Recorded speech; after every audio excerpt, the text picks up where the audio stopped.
تحدث رفيق صايفي المحلل الرياضي المعروف على قنوات بي إن سبورت عن موسم أشرف حكيمي الاستثنائي الذي قدمه مع ناديه ومنتخب المغرب، معبراً عن إعجابه الكبير بمستوى اللاعب وتأثيره الكبير في كرة القدم العالمية هذا الموسم.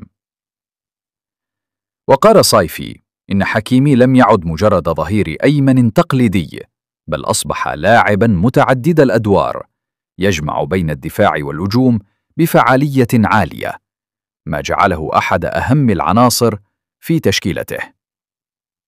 وأضاف أن سر تميز حكيمي يعود إلى سرعته الفائقة، قدرته على المراوغة والتمركز الذكي داخل الملعب، بالإضافة إلى تمريراته الحاسمة التي ساعدت فريقه على خلق العديد من الفرص الهجومية.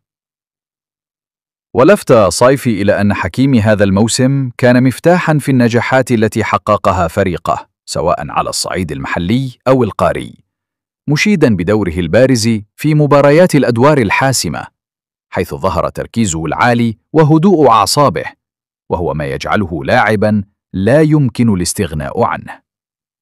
أما عن المنافسة على جائزة الكرة الذهبية، فأكد المحلل الرياضي أن أشرف حكيمي يستحق أن يكون من بين المرشحين بقوة، خاصة بعد الأداء المبهر الذي أظهره في أهم البطولات سواء مع باريس سان جيرمان أو في كأس العالم مع المنتخب المغربي.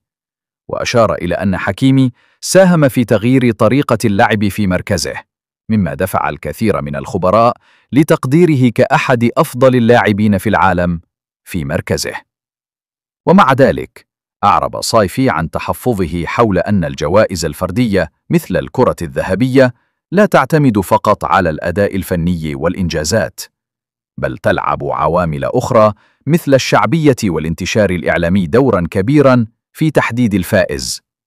لكنه شدد على أن أداء حكيمي يضعه بلا شك في مصاف الأفضل، ويستحق التتويج عن جدارة لو تم تقييم الأمور من منظور فني بحت.